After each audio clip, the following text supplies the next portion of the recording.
So you think controllers should give personalized experience from there?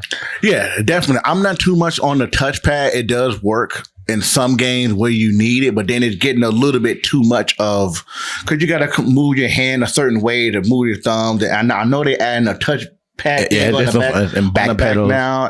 I think that might be getting a little bit too much. But like, yeah, with the vibration when you hear the monsters or you like around the corner or you got Call of Duty, you can hear like your character breathing and your controller vibrating at the same time, like slightly giving you a pulse. That is great. That's a great interaction with the game. But yeah. So you got one personalized controllers that give you an experience. I don't know, like the short version, but like personalized controller to give you experience. What do you think controllers should have? I think I'm listening. I need to play more on PlayStation because my Xbox controller don't say nothing but it's just vibrate.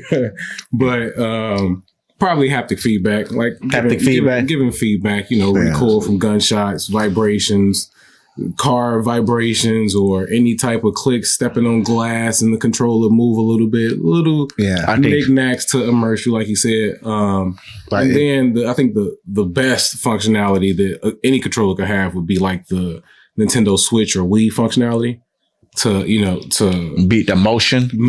Okay. I don't think that the big console developers, Microsoft and Sony, are really taking advantage of that. I think that they should have came out with a regular, volleyball game, a Wii type simple game functions for some of these controllers for, again, casuals, especially Microsoft, because that's what they lean towards, people who play stuff like that. Like the evil within, right? So in the game, I guess the icon pops up on the screen where the eye are slowly open, and if it fully opens, the monsters see you and they're coming after you. But on the controller, it'll change like from blue to red, and then it'll be red. And the game is like an open world type of game. So you wouldn't necessarily know visually that the monsters see you, but if your controller is glowing red, the monster is coming towards you and you got to try to figure out where they are. Yeah, that goes back to that interactive personal experience. It's amazing. I think controllers, somebody going to do it somewhere. I think controllers should, it goes back to what you were saying, that interactive personal feeling. I think I would enjoy a game. Let's say if I'm playing Far Cry, right?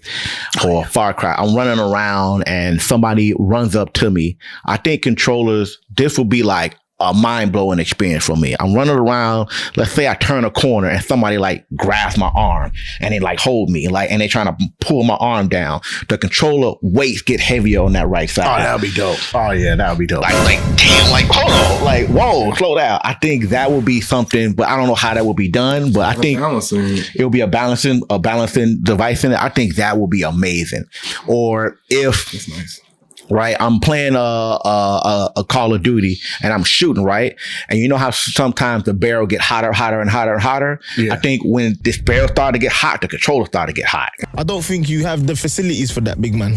And that'll be the needle when you shooting the needle. Oh yeah, the Halo. Oh man, come on, give it to me. And you feel it explode. Oh yeah, I think that would be. I think that controller started flashing purple and it'd be warm. I think that'd be dope. I think building the experience like that will make you be like, damn, because you'd be like, you anticipating things like that to happen.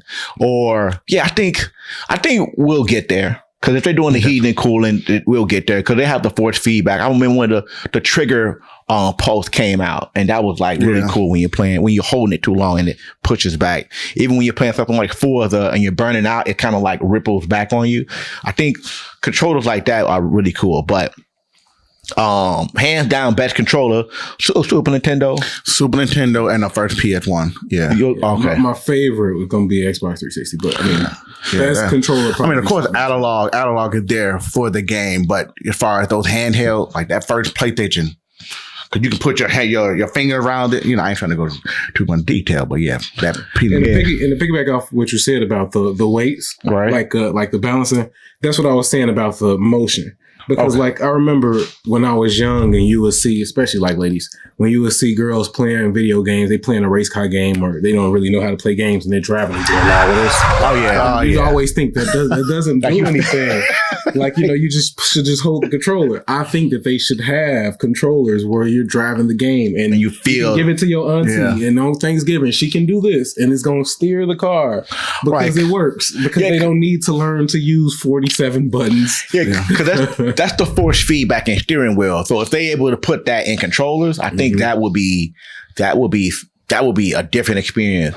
And I think but do you think little things like that, whether it's a headset, whether it's a microphone, whether it's a controller, does that make you want to buy that system more? What if that was only exclusive to a PlayStation? Would you be like, PlayStation got this, so that's one of the reasons I'm going to buy it because they have that feature? Because I don't think the Kinect did anything for Xbox. Ain't nobody gonna run on buy the Xbox. I'm gonna get the Kinect. Now don't get me wrong, the Wii